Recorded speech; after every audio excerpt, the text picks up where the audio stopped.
हो जाते हैं, जबकि परीक्षा से पहले या परीक्षा के बाद साथियों से बात करते समय उन्हें वही जवाब ध्यान में रहता है। ऐसी स्थिति को बदलने के लिए क्या करना चाहिए? मान्यवर अनुषा एवं गायत्री सक्सेना के जैसे प्रश्न अनेक अन्य लोगों के मन में भी है, जिनका संबंध स्मरण शक्ति से है। कृपया इस दिशा में मार्गदर्शन कर कृतार्थ करें। माननीय प्रधानमंत्री जी। शायद हर विद्यार्थी के दिमाग में ये विषय कभी न कभी तो एक समस्या बन करके खड़ा हो ही जाता है। हर एक को लगता है कि मुझे याद नहीं रहता है, ये मैं भूल गया। लेकिन आप अगर देखेंगे इवन एग्जाम के टाइम पर अचानक ऐसी चीजें आपकी निकलने लगेगी कि आपको कभी एग्जाम के बाहर, अरे मैंने तो पिछले हफ्ते भर में कभी इस विषय को छुआ नहीं था, अचानक क्वेश्चन आ गया लेकिन मेरा जवाब बहुत अच्छा हो गया। मतलब कहीं पर स्टोर था, आपका भी ध्यान नहीं था, अंदर स्टोर था। और वो स्टोर क्यों था? क्योंकि जब वो भर रहे थे तब दरवाजे खुले थे, कपबोर्ड खुला हुआ था, इसलिए अंदर वो गया। अगर कपबोर्ड बंद होता, कितना ही पड़ोस थे, कुछ नहीं जाता।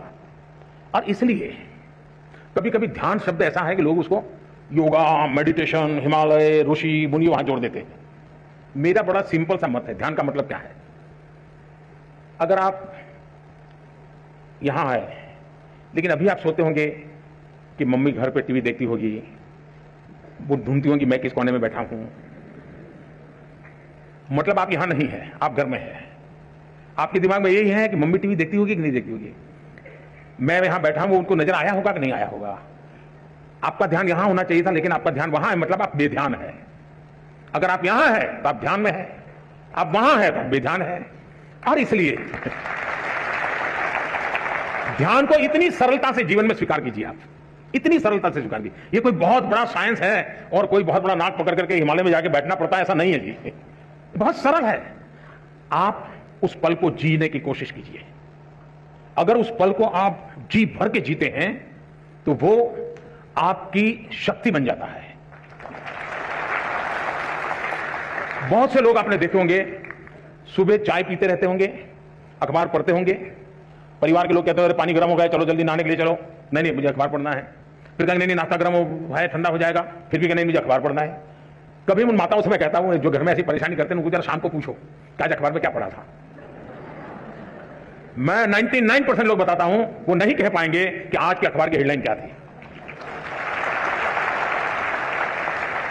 क्यों? वो न जागरूक है, न वो उस पल को जी रहा है।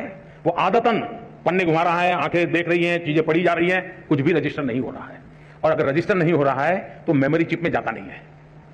और इसलिए आपके लिए पहली आवश्यकता यह है, आप जो भी करें उसे उस वर्तमान को, और मेरा अभी भी मत है कि परमात्मा की इस सृष्टि को सबसे बड़ी कोई सौगात है, अगर मुझे कोई पूछेगा तो मैं कहूंगा वो सौगात वर्तमान है।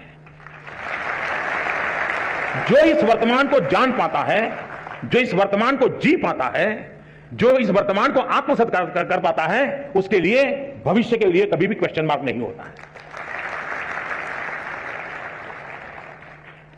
और मेमोरी का भी यही कारण है कि हम उस पल को नहीं जीते हैं और उसके कारण हम उसको गवा देते हैं। दूसरा, मेमोरी का जीवन से संबंध होता है।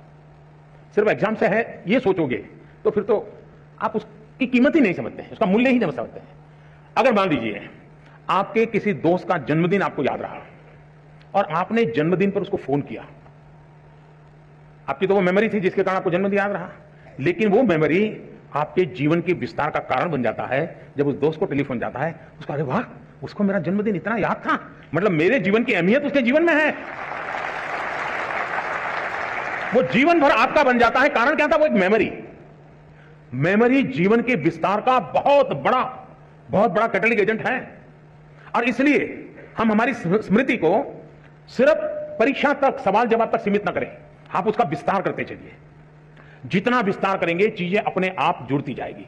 दूसरा, आप कभी 2 बर्तन लीजिए, 2 बर्तन में पानी भरिए, पानी भर करके उसके अंदर एक कॉइन रखिए। दोनों में पानी शुद्ध है, स्वच्छ है, दोनों एक ही प्रकार का पानी है, दोनों एक ही प्रकार के बर्तन है, दोनों एक ही प्रकार के उसमें कॉइन है। और आप उसको देखिए, लेकिन एक बर्तन है जो हिल रहा है, पानी इधर उधर हो रहा है, नीचे कॉइन है। दूसरा स्थिर है। आप देखेंगे कि जो स्थिर पानी वाला कॉइन है वो आपको परफेक्ट दिखता है, हो सकता है उस पर लिखी हुई चीज भी दिखाई दे, और जो पानी हिल रहा है वहां पर भी वही कॉइन, वही साइज है, उतना ही गहरा है, लेकिन दिखता नहीं। क्यों? पानी हिल रहा है, बर्तन हिल रहा है। अगर मन भी ऐसे डोलता रहे और हम सोचें कि उसमें कॉइन जो है मुझे दिखाई देगा, आपने देखा होगा एग्जाम में आपकी समस्या ये होती है कि देखो ये बगल वाला तो ऊपर दिखता नहीं, दिखता ही रहता है, अब मैं पीछे रह जाऊंगा, उसको ना, यानी दिमाग उसी में लगा पड़ा है। आपका दिमाग इतना हल डोल कर रहा है कि जो भीतर मेमोरी रूपी जो कॉइन है ना, आपको वो दिखता ही नहीं है। एक बार मन को स्थिर कर लीजिए। मन को स्थिर करने की दिक्कत है तो जरा डीप ब्रीथिंग कर लीजिए, 3-4 बार गहरी सांस लीजिए, एकदम सीना तान करके आंख बंद करके कुछ पल बैठिए। मन स्थिर हो जाते ही वो कॉइन जैसे दिखने लगता है, आपके मेमोरी के भीतर पड़ी हुई चीज यूं ही ऊपर करके आना शुरू हो जाती है। और इसलिए ईश्वर ने जिसकी मेमोरी ज्यादा है उसको कोई एक्स्ट्रा एनर्जी दी है, ऐसा नहीं है जी। हम सबको, हमारे सबका जो इंटरनल प्रोडक्ट है परमात्मा ने बहुत ढंग से बनाया हुआ है। हम किसको बनवाते हैं, किसको बढ़ाते हैं, उस पर निर्भर करता है। तो आप इसको बहुत आसानी से कर सकते हो। आप में से जो लोग पुराने शास्त्रों को जानते होंगे, कुछ तो कभी यूट्यूब पर भी कुछ चीजें अवेलेबल होती हैं। कुछ शताब्दानी लोग होते हैं, उनको एक साथ 100 चीजें याद आती है। हमारे देश में ये चीजें कभी कभी इसकी बड़ी प्रचलन हुआ करती थी। तो हम इसको ट्रेन कर सकते हैं, अपने मन को भी ट्रेन कर सकते हैं। लेकिन मैं आज, आप परीक्षा में जा रहे हैं इसलिए मैं उस दिशा में आपको नहीं ले जाऊंगा, लेकिन मैं कहता हूं मन स्थिर रखिए। आप अपने पास चीजें पड़ी हैं, वो अपने आप आना शुरू हो जाएगी, आपको वो दिखना शुरू हो जाएगी, आपका उसका स्मरण होना शुरू हो जाएगा, और वही बहुत बड़ी ताकत बन जाएगा। माननीय प्रधानमंत्री जी, आपने जिस स्नेहपूर्ण सरलता से हमें ध्यान की विधि सिखाई, निश्चय ही मेरी तरह सबका मन खिल उठा है।